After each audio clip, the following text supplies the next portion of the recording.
Next step on the Worktable Sawmill is the introduction of a blade guard, at least to protect this part of the blade. I'm going to try to do something coming around the wheel as well, because I want to be able to not only protect the blade here, or protect hands and people from the blade at this point, but I also want to be able to run some dust collection off the bottom here. So, working with this piece of PVC, don't know if I'll call it conduit, but I'll call it conduit just because I don't know what else to call it. The intention is to put that on there, kind of like that. I didn't have quite enough clearance with the motor the way that it is, so I have just tested out by putting in a 3/4 inch block here. And that has raised the motor enough that I can get this conduit now clear of the blade and clear of the motor. So that's going to work just really well. I have some little metal brackets here that I'm going to use to affix onto the beam of the sawmill. And they'll be bent around a little bit to screw into the back of the conduit.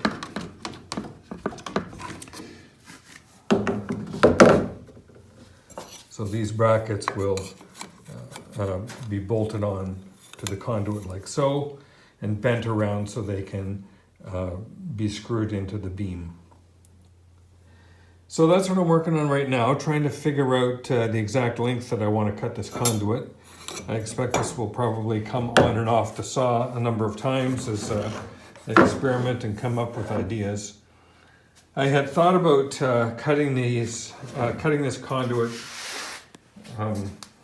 at 30 degrees and making a few bends, so I'd have it come straight across here, cut at 30 degrees, have a little piece come down, cut that at 30 degrees, come down a little bit more 30 degrees, and work my way around in 30-degree increments. There would be 6 pieces to go right around the blade here. But PVC cement that I've got isn't going to be really good at butt jointing those pieces together. I still haven't given up on the idea. I'm thinking of possibly using a piece of wood, maybe plywood, MDF, I'm not sure yet, behind here, and just kind of screw the conduit onto that wood. And that would give me the guide that I want. I would still use a PVC glue, but that's just primarily to seal it. Yeah, so jury's out on that, still trying to figure out what to do. But for now, I'm going to concentrate on getting this top piece done. There we now have our motor raised on the permanent block. So that's up 3/4 inch. Real pain trying to get those bolts tightened up because there's not a lot of room to get a wrench in there. A little more thinking on the Worktable Sawmill blade guard.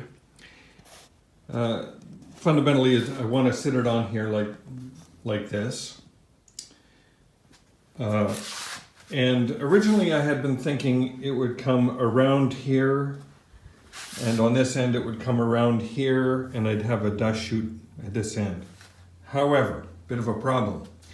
Because this is actually going right around the blade, if I make it go around both ends, then I'd never be able to get the thing off. So, what I'm going to do is make it come around here to the bottom, so the blade guard will go all the way around and across the top. This part of the blade will be exposed. I recognize that there's a little bit here that's unnecessarily exposed, but I'm going to live with that. It's up to the guides, so basically the bottom of the blade is going to be open, but at least the top and around the wheels will be enclosed. So this one's enclosed by going around in a circle. At this end, I'm going to build a separate box that comes out around and forms the dust chute.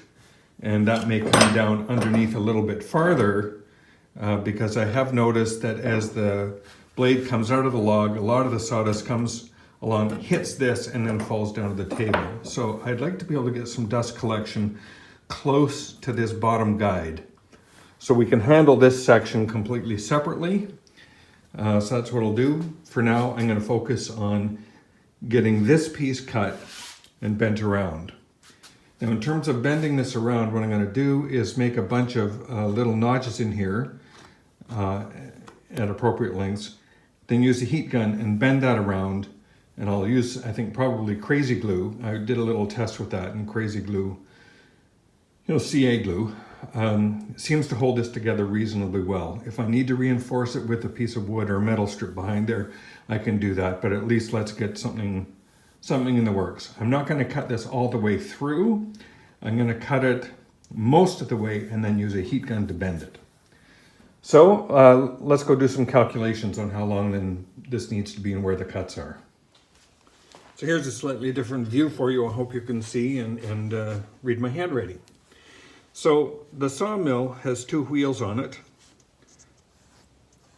like so, and from center to center, that's 27.5 inches. The wheels themselves are 12 inches in diameter, but I'm going to go an inch beyond that for the blade guard. So I want the top of the blade guard to be out here, coming around like that. So the diameter of that then will be 6 plus 1, so we got a 7-inch diameter coming out there, or 7-inch radius of, actually I calculated that to be a 13-inch. I may have a little, okay, so 7 inch, so it's going to be a 14-inch in diameter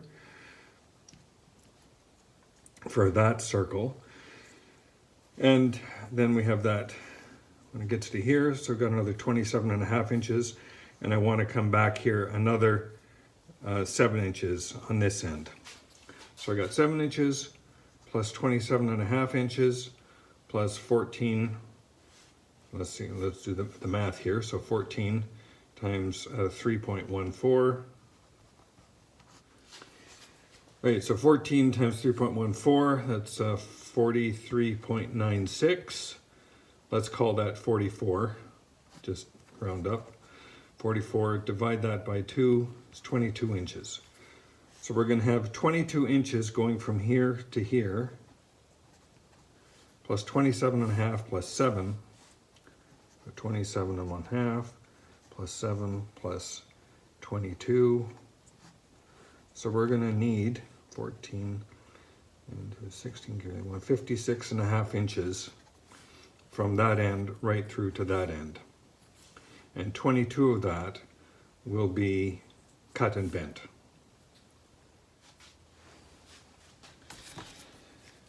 Okay, so I've done a little bit of math here. That piece is going to be cut into, to get around that entire circle would be 12 segments. So there will be 6 segments because we're only going halfway. And we're going to do the distance between the top of each segment, or the outside edge of each segment, is 3 5/8 of an inch. So that means we're going to take that piece of conduit that we've got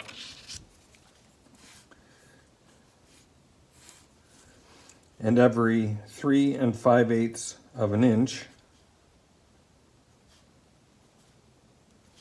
we're going to be making a 15-degree cut this way and a 15-degree cut this way. Of course, not all the way through, because we're going to use the heat gun to bend that, and then these will come together and form that angle. This last guy doesn't need to be 3 5/8, he can be a little bit less, but we'll come to that.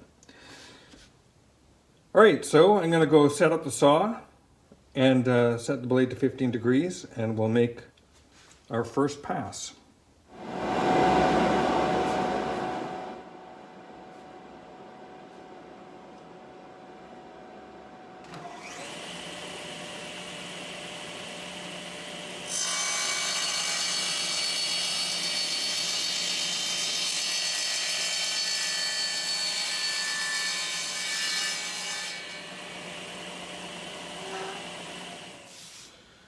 So that's our piece now cut to the appropriate length. What I'll do now is mark out our 3 5/8 bits and we'll cut that at a 15-degree angle. All right, I have our angles marked here, or not the angles, I have the center of the cut marked here on our piece, which means that what we're going to want to do is be cutting from here up to here, and from here up to here. Now the question is, I want to come up, this is a 15-degree angle from here to here, and I want to go up 1 15/16. So I'm going to use some math to figure out then what is the distance between here and here. So I want to make marks here and here, of course get it in the right spot. So when I line it up on the table saw, I can just bring the blade to here, and then make the cut. So we'll make cuts all the way down one side, flip it around, make the cuts on the other side, and these center sections will just fall out. So if I do the math right and do that measurement right, we'll have perfect cuts. So I'm going to go do a little more math and figure out what that's going to be. All right, here's the math. So the height that I want to make this cut is 1 15/16. The pipe inside dimension is just about 2 inches to the inside, top inside. So I'm going to go a little bit less, 1 15/16. And then I want to figure out the distance between the center of that cut and the outside edge. So in high school trigonometry here, I know then that's, if this is a 15-degree angle here, this represents the adjacent side to the angle, and this represents the opposite side of the angle of the triangle. And the triangle being the center line there and that back there. So the SOHCAHTOA thingy. So I know the opposite side. I want to find the opposite side, and I have the adjacent side. So what I want to use is find the tangent of that 15 degrees. So 1 15/16 is 1.9375 inches. The opposite side then is going to be 1.9375, the length of that adjacent side, times the tan of 15-degree angle. So 1.9375 times 0.2679 gives us a distance of 0.5192, or half an inch plus less than a 32nd. So I'm going to call a half an inch. So the distance here is going to be a half inch. So a half inch on this side, a half inch on that side, and that should give us the angle that we want. Okay, I'll go measure that up. Okay, I've got the blade set at 15 degrees. I got the height set to where I want it. So our first cut's got to be on the inside of this one. So I'm going to do all the cuts along here, and then I'll flip the piece around and make the cuts on the other side. Of course, when I flip the piece around, I'm going to have to move the table saw out because I won't have enough clearance against the wall, but we'll get to that in a sec.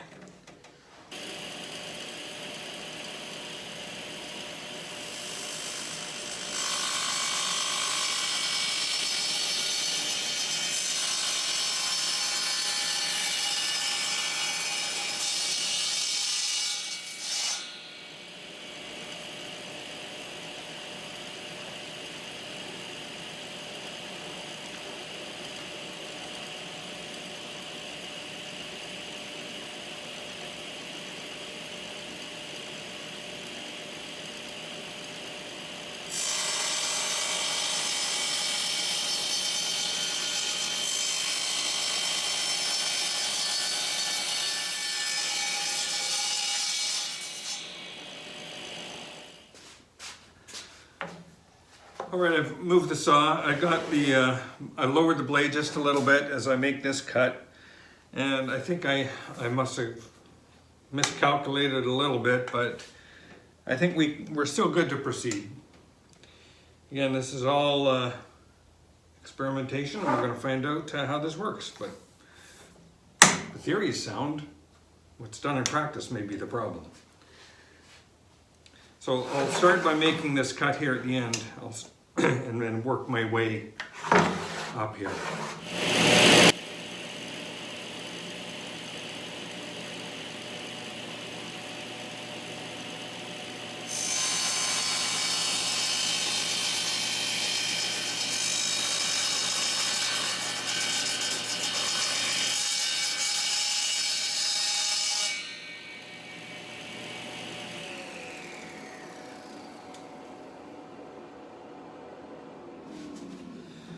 So here's evidence of my miscalculation. The first cut wasn't way up too high. The second cut is really low. So I think rather than the 15 degrees I did, it probably should have been 7.5.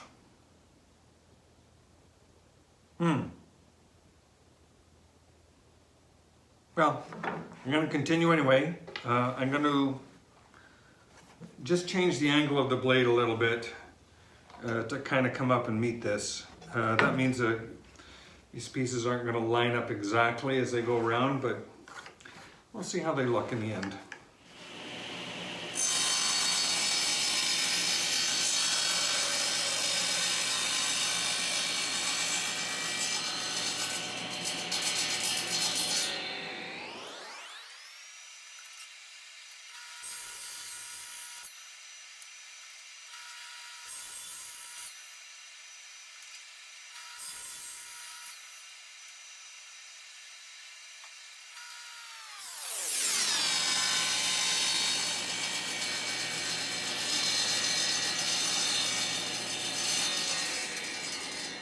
I'm going to get the heat gun out and we'll apply some heat and bend it around.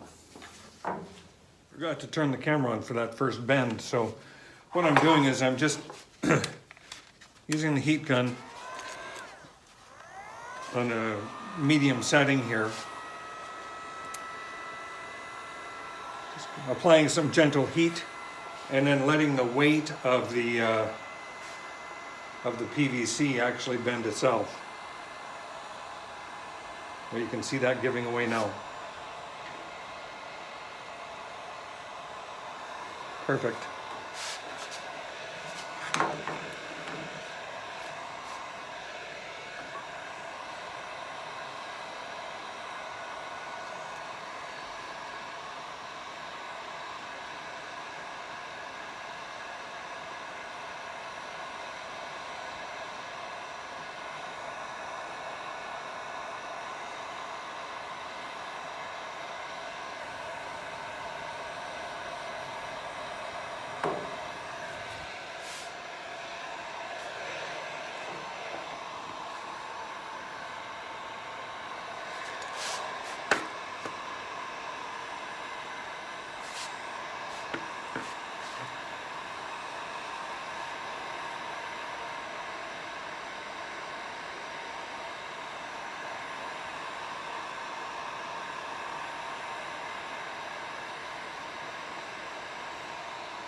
And there we are. There is our 90 or 180 degree bend. That is going to work wonderfully. So I'm going to let that cool and then I'll take it over the sawmill and we'll slip it over that end and see how it looks.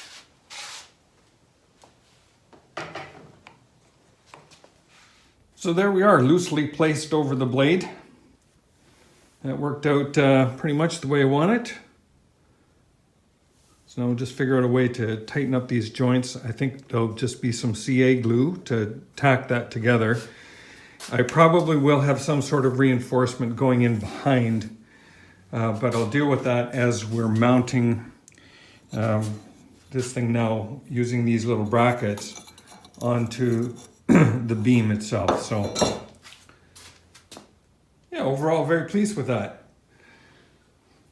I actually have to go get some CA glue, so I'll run over to the store, pick that up, and then just tack these joints together and get them nice and contiguous. Have a little bit of overlapping. You can see here it's not quite right. Here it's in a little bit, but just take care of those little kinds of adjustments as we go around. So for this job, I picked up some JB Weld Clear Weld. So this requires you mix equal parts of resin and hardener, stir it up for a minute, put it on and let it set. So let's see how this works. First I need to puncture a hole in the top of it. All right, take two.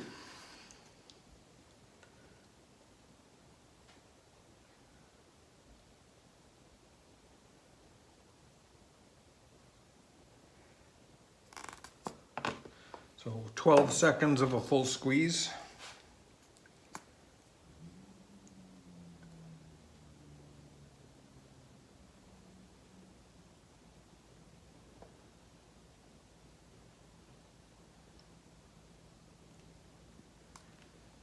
Twelve seconds of a full squeeze.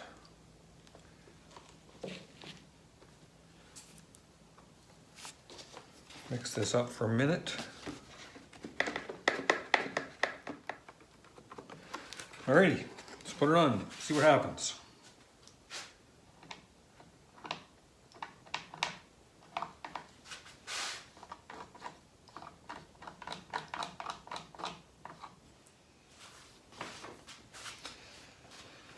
Okay, so that did 3 joints. I'm going to do up a little bit more and finish off these guys.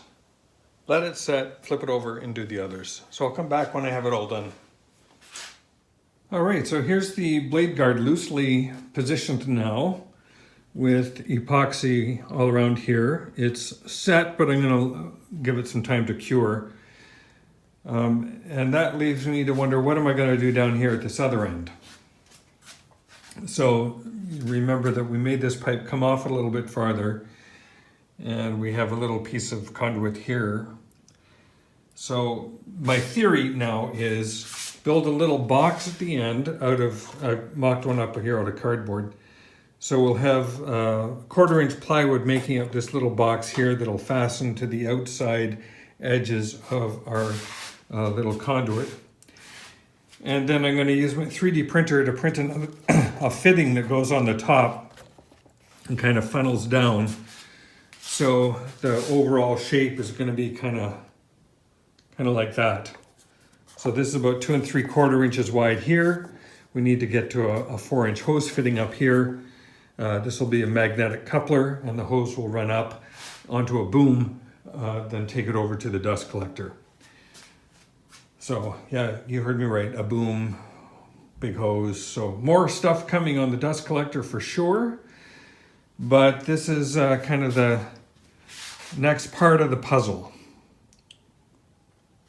So I'm going to go away and do some 3D design on this. Then we'll come up with this box piece. But I'm going to call that a video. That's the whole thing I've got today. I'll try and get this mocked up tonight and then get that on the printer tomorrow. And then we can make that box and finish up with the brackets on this blade guard. So thank you very much for watching. Comments are always welcome. These are just the ideas I've got so far, and we're stumbling along.